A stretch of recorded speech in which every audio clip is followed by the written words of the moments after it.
Hello, and welcome to the weekly broadcast of Strategic Speaking for Results.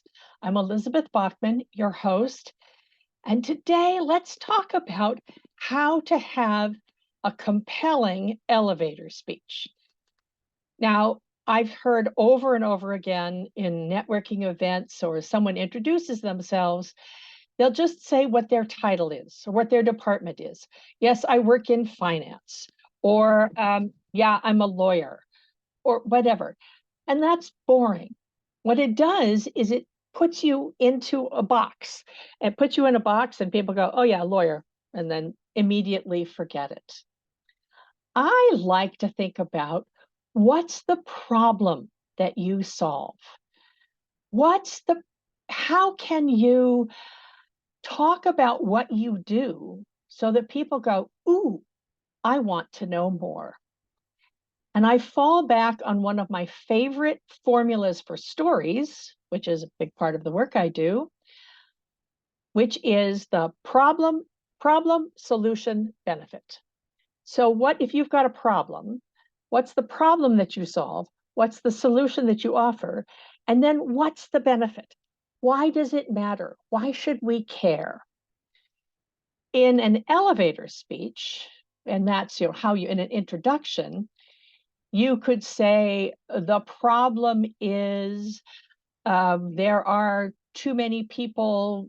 There are too many people doing lawsuits, frivolous lawsuits. Well, what I do is make sure that the lawsuits are actually legit before they go to trial, so that people's time isn't wasted.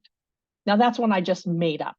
But for instance, one that I've used often is the problem is you get really, really smart people who know a whole lot about something complicated. And yet, when it comes time to talk about it, they have a hard time being concise or compelling.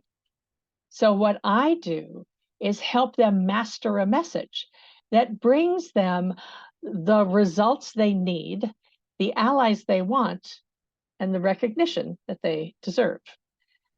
So you see, it's mostly about the benefit. The important part is not to talk about the how you do it, but what you do and why it matters.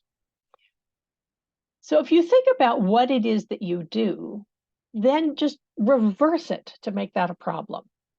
And here's a variation on that. Instead of saying the problem is, you could say, do you know how? And state the problem. And then you say, well, what I do or what we do, what my department does is da da da, so that, for instance, another one that I've often used is, you know, I've heard that 8 out of 10 of the high level women that I speak to tell me that although they have a seat at the table now, they still aren't being listened to. And so they see promotions and recognition going to louder, flashier people. Well, what I do is help them become visible and valued so that they become the person to be followed, the person to be promoted, or the person to be hired. Again, as you can see, it's a 3-point list of benefits. Sometimes the benefit will be I help reduce turnover, so that employee turnover, so that we don't waste so much time looking for new people and onboarding new people, and we can increase the ROI of the company. That's what I did recently. Here are a couple of technical things. Phrasing it as a question, describing the problem, you're describing the pain point for the people that you want to attract.